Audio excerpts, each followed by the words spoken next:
Hey, my entrepreneur friends. It is almost year end. Have you set your financial goals for 2022? Do you even know how to?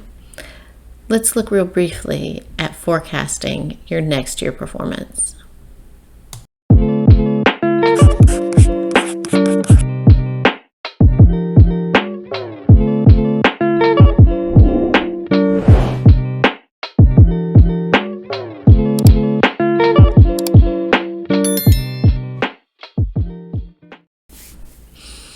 Hey there, I am Alison Eddings. I'm a CPA in private tax practice. I work primarily with small business owners, although it doesn't mean I don't work with others. My heart is to help small business owners flourish and prosper in what their gifts are. So it's really exciting, wonderful to watch. So I wanted to shoot a monthly goal video for entrepreneurs. Last month, my video was on tying up your QuickBooks before the end of the year, although I forgot to promote that as my challenge for the month. But this is our second challenge for the month, so we'll start trying to promote those as a monthly challenge for you. So this month's challenge for the self-employed is forecasting next year's revenue. It's something I have a lot of fun with. I like playing with numbers though. So let's just do a real briefly, and I keep looking over here because even though I'm going to embed in the video screen grabs of what I'm looking at, if I switch screens, it turns off the video. I'm not that good at this stuff yet. I am just an accountant after all, right? So when we're looking at forecasting 22, it can be difficult when you're starting a new business because you might not have previous years to look at, but I would encourage you to pull what you have for the previous years, even if it's just looking, if you only have 12 months of data, using those 12 months and rolling off of that. But here I have an example of 2 years of data, 2020 and 21. And granted, 2020 and 21 are unusual years, so you have to take that into consideration as you are evaluating what you think your performance will be for 22. And this is where sometimes a little knowing your business lines, knowing how you're marketing, knowing what your capacity is, that comes into play. Knowing yourself comes into play. I know I've been in business since 2004, and every year when I do my forecast, I underestimate, except for one year I did not underestimate. But for the most part, every year when I do my forecast, even if I cast a really big, broad, wide vision, I'm still short. I don't know why. So that is a part of it. When you're looking at the spreadsheet, 50,000 for 20, 75 for 21, 100,000 for 22. So when you are looking at your previous performance, consider, am I starting new lines? Do I have more people? Am I really getting good at my marketing? Is my snowball starting to roll? Things like that as you are estimating what you think your volume will be. For me, one of my things that I'm considering for 22, 23, 24 is that my kids don't need me as much. I'm going to have one independent driver in 22, and in probably 23, both of them are going to be independent drivers. There was a big bump up in my volume, my ability to, work when my eldest moved out of the house, and just that's how it works, that there's just more capacity when you have more free time. So consider those things as you are forecasting what your income is. And then I want you to consider, when you're reviewing your previous year's performance, look at your income statement or your profit and loss. Those are the same report. When you are considering what your expenses are, look at which ones are directly proportional to income and which ones are fixed, and break them into those two categories. Have a grouping of direct expenses, things that go up proportional to, and also things that do not go up proportional to. An example of indirect or not directly proportional to income expenses would be rent.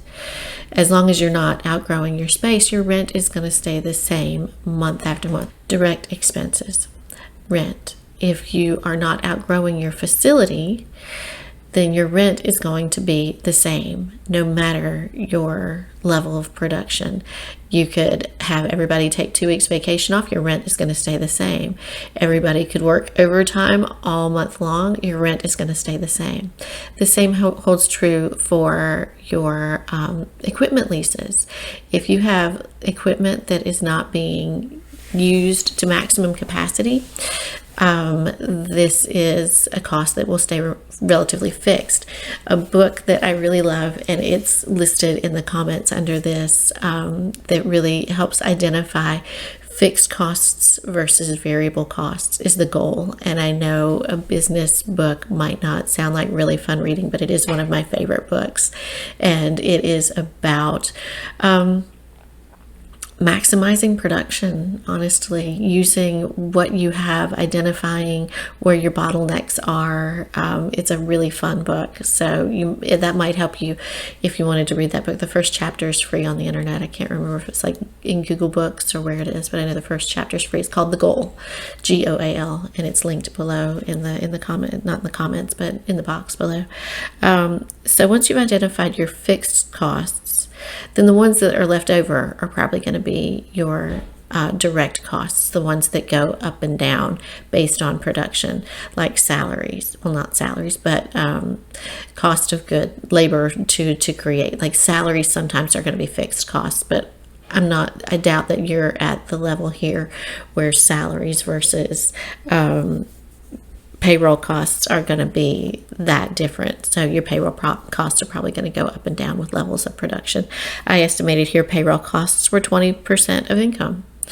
And you see here that if it's 20% of income, that as total income goes up from 20 to 21 to 22, that the payroll costs go up proportionally, but your net income will go up.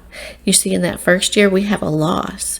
That's when an accountant is looking at this, or when I'm looking at this, maybe not every accountant will see it that way, but when I'm looking at this, what I see is that rent costs are kind of high compared to total income, right? But as total income goes up, net income goes up and is positive because that fixed cost doesn't move, but your total production moves up. So yeah, product costs will move up, credit card fees will move up because you're probably going to have more swipes.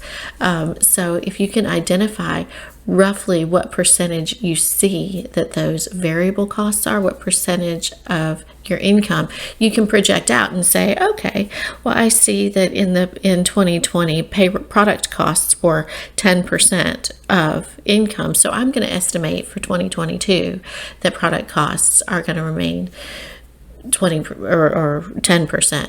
Or if you know that product costs are going up because of inflation and you're going to increase what you charge for your product, then your income is going to go up and your product costs might not be as proportional. So after you've accumulated this information and written it all out, and it doesn't have to be perfect, it is a vision that you're casting. It is you're taking some real historical numbers, evaluating them, and trying to identify patterns of, like I said, direct versus indirect, what goes up when sales go up.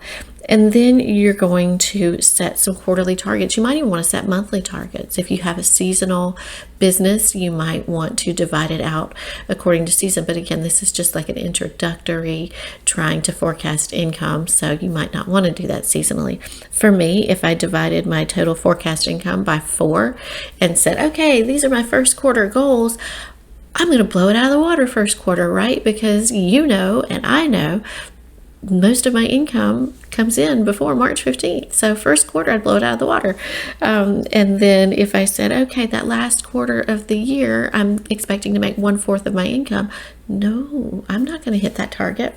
So mine is obviously not 1/4, 1/4, 1/4, But so you would know best, but at least it gives you a target so that you can see if you're really off. And if you do know, like your first quarter of the year is always bad because people aren't buying your product because they bought a lot of it for Christmas, and so it's your last quarter of the year. So if you already know this information and you say, okay, well, 1/4 of this and I didn't hit that, you know why. And so you would have an explanation there, or you would this is a tool designed to help you evaluate where you need to make changes. And ideally, what it's going to tell you is, ooh, I'm spending too much on payroll because I see my product costs are not going, or I see that my income is not going up in proportion to my payroll. Maybe I need to make sure that everybody is working, or I have too much staff, or oh my goodness, I forecasted this for first quarter. I blew it out of the water, but I knew that second quarter was going to be even higher because my product is something people buy in anticipation of summer. Then you would go, oh yes, I need to be focusing on hiring or getting more raw material, things like that. So that is your challenge for this month, to forecast your revenue for 22, to forecast your expenses for 22, to get an idea of where you're going, and to maybe just spend a lunch break one day this month dreaming about what you want your office to look like in 5 years, in 10 years, in 15 years. Where are you going? What are you aspiring to? And then start putting, after you have some of those qualitative ideas of what you want, then start setting some quantitative, measurable goals for how you're going to get there. So if this content was useful, helpful, encouraging, anything you think other people might want to see or that you might want to see more of, please do like, subscribe, and share, because that will convince YouTube to share it with more people and push it out there. Thank you so much, and good luck this month.